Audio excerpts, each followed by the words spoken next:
এই যে দেখুন আলোময় শহর, আলোর শহর রাজশাহী শহর। এই আলোর মাঝে আপনাদেরকে আরেকটি অন্ধকার গল্প শোনাবো। আপনারা এই আলোর পরেই আপনারা একটা অন্ধকারের গল্প শোনাবো, আপনারা অবশ্যই দেখবেন, আপনারা বুঝতে পারবেন যে কি গল্প শোনাচ্ছি। এই যে আলোর রাস্তা, এটা হচ্ছে রাজশাহী বিমান চত্বর রোড থেকে আর কি 12 রাস্তা রোডের প্রায় মাঝামাঝি জায়গায়। এখানে দেখুন এক ভাই আমাদের এখানে একটা ছোট্ট খুপড়ি করে আর কি বসে আছে, তার একটা ঘর। তিনি আপাতত এখানে তার যে যন্ত্রপাতি দেখতে পাচ্ছি এটাতে তিনি সাইকেল এবং রিক্সায় তেল দেয় এবং তিনি আর কি এখানে বসে আছেন একেবারে ফুটপাতে। আপনার কালভার্ট, এখানে একটা ক্যানেল আছে, এই ক্যানেলের একেবারে পাশে যদি আপনাকে দেখাই, এই যে এটা একটা ক্যানেল, ঠিক আছে, এই ক্যানেলের এখানে আর কি পাশে তিনি আর কি এখানে বসে আছেন। এটা হচ্ছে কালভার্ট। আমি যদি আপনাদেরকে এই দিক থেকে দেখাই, একেবারে কালভার্ট লাগোয়া একটা ছোট্ট একটা ঝুপড়ি ঘর, যদিও ঘরটা দেখতে অনেক সুন্দর লাগছে। তিনি কিভাবে করেছেন আমরা দেখি। এইখানে তিনি থাকেন, এটা তার হচ্ছে ঘর এবং এখানে তিনি থাকেন। জানি না কেন তিনি এইখানে এভাবে থাকছেন, তো তার কাছ থেকেই, তার মুখ থেকে আমরা শুনবো যে কেন তিনি এখানে এইভাবে থাকছেন আর কি। বিষয়টা আমরা একটু দৃষ্টিগোচর করি আপনাদের। তো ভাই, আপনাকে জিজ্ঞেস করছি, আপনি আসলে এখানে কেন থাকছেন?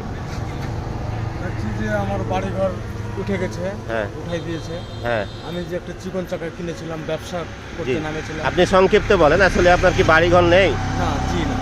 ও, আপনার বাবা মা নেই? বাবা নাই, মা আছে। মা আছে। তো আপনি এখানে থাকছেন, এখানে এই কাজগুলো করেন নাকি এগুলো দেন?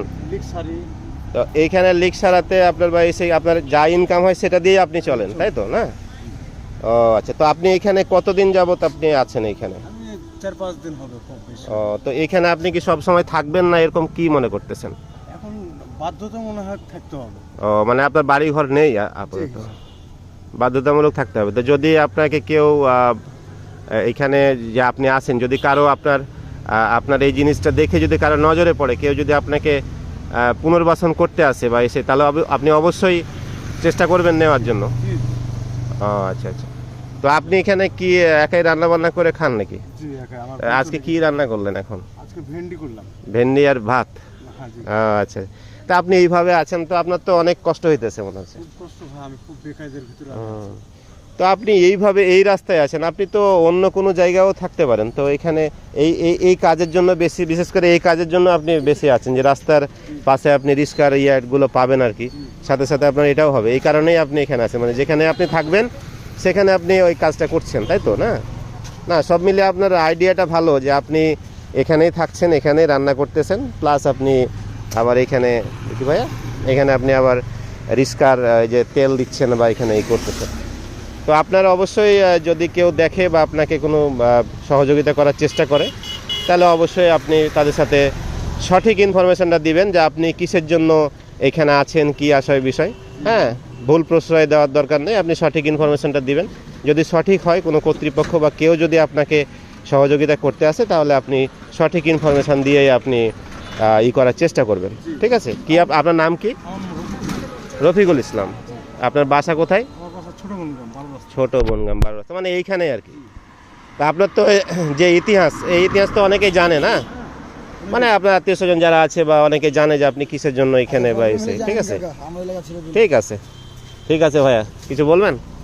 হ্যাঁ, একটু বলেন আর কি ওনার ব্যাপারটা শুনি। না, ওনার যেহেতু রাস্তায় কোনো ঠিকানা নাই, উনি এখন অভাবে আছে, দেশে কোনো কর্ম নাই। আমাদের জেনারেশন ইয়াং ছেলেদের কোনো কর্ম নাই। তারপরে আবার আমরা যে কাজের জন্য বিভিন্ন জায়গায় দৌড়াদৌড়ি করছি, ঢাকায় যাচ্ছি, ঢাকাতে কাজ সব গার্মেন্টস বন্ধ, মানে কর্মসংস্থানের একটা অনেক অভাব বড়। রাজশাহী সিটিতে আমাদের একটা কর্মসংস্থানের খুব দরকার। রাজশাহী সিটিতে কর্মসংস্থান অ্যাকচুয়ালি নাই। মানে আপনারা বলতে চাচ্ছেন লাইট জ্বলে ঠিকই, কিন্তু কর্মসংস্থান নাই। হ্যাঁ। এবং আপনার এত বড় একটা জায়গা নিয়ে বিশেষ করবে বলে লোকজনকে আশা দিয়ে ভোট নিল, সরকার, কিন্তু আর কোনো খবর নাই, আর কোনো খবর নাই, দেশ ছেড়ে পালালো। এমন দেশ ছেড়ে পালাইলো।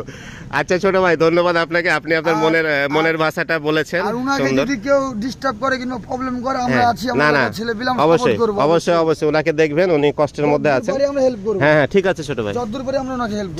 ঠিক আছে না, ওনাকে অবশ্যই করবেন। হ্যাঁ, আসসালামু আলাইকুম। ওয়ালাইকুম সালাম। তো ঠিক আছে, ওনাকে আপনারা দেখবেন একেবারে বিমান চত্বর রোড থেকে আপনার হচ্ছে এই যে 12 রাস্তা রোডের একেবারে মাঝামাঝি জায়গায়, একেবারে এই ফ্রন্টে ভাই এই যে এই কাজটা করতেছে। হ্যাঁ, তো ধন্যবাদ সবাইকে। আমি চেষ্টা করলাম আজকের আলোকিত শহরের অন্ধকার গল্প। আগামীতে আরও ভালো কোনো টপিকস নিয়ে আপনাদের সাথে হাজির হব। সেই পর্যন্ত ভালো থাকুন, সুস্থ থাকুন। আসসালামু আলাইকুম।